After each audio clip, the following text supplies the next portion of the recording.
சென்னை விருகம்பாக்கத்தில் நடைபெற்ற சின்னத்திரை நடிகர் சங்க பொதுக்குழு கூட்டத்தில் இணைச் செயலாளர் தினேஷ் பேச முயன்றபோது பிற நிர்வாகிகள் மைக்கை ஆஃப் செய்ய கோரி அவரை சூழ்ந்து கொண்டதால் சலசலப்பு ஏற்பட்டது. இதுகுறித்த மேலும் விவரங்களை செய்தியாளர் சிவபிரகாஷ் வழங்க கேட்கலாம். சிவபிரகாஷ், வணக்கம். விவரங்களை சொல்லுங்க. வணக்கம். தமிழ்நாடு சின்னத்திரை நடிகர்கள் சங்கத்தின் பொதுக்குழு கூட்டமானது இன்று சென்னை விருகம்பாக்கத்தில் இருக்கக்கூடிய சமூக நலக்கூடத்தில் நடைபெற்று வருகிறது.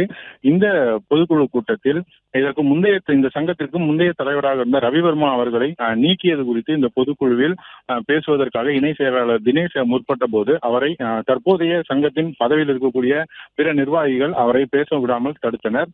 இந்த பொதுக்குழு கூட்டத்தை பொறுத்தவரையிலும் இதுபோல பொதுக்குழுவில் பேசுவதற்காக முன் அனுமதி, அதாவது பொதுக்குழு நடைபெறுவதற்கு ஒரு வாரத்திற்கு முன்பே முன் அனுமதி பெற்று அதன் பிறகுதான் பேச வேண்டும் என்ற ஒரு சட்டத்திட்டம் இருக்கிறது. அதன்படி அவர் அனுமதி பெறவில்லை. அனுமதி பெறாமல் இங்கு பேசக்கூடாது என்று அவரை தடுத்தனர். அதே சமயம் உறுப்பினர்களுக்கு தான் இது போன்ற நிபந்தனைகள், ஒரு இணை செயலாளருக்கே இந்த நிலைமையா என்று கூறி அவர் மைக்கை ஆக்கிரமித்து மேடையில் பேச தொடங்கிய போது மைக்கை ஆஃப் பண்ண சொல்லி மற்ற நிர்வாகிகள் அந்த இடத்தில் சூழ்ந்து கொண்டதால் இந்த இடத்தில் சலசலப்பு ஏற்பட்டது. அதனைத் தொடர்ந்து இந்த தேசிய கீதத்தை இசைத்து இந்த பொதுக்குழு கூட்டத்தை முடித்து வைப்போம் என்று முடித்து வைத்திருக்கின்றனர்.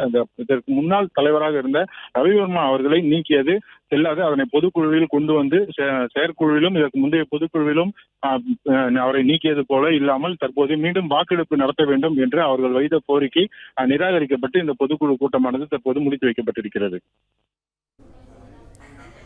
விவரங்களுக்கு நன்றி சிவபிரகாஷ். வாக்கெடுப்பு நடத்தாம எந்த ஒரு தீர்மானம் நிறைவேற்றினாலும் அது செல்லாது.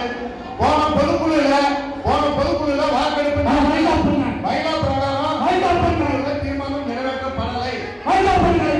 செயற்குழுல யாருமே பேச விடாம அரங்கம் பண்ணாங்க.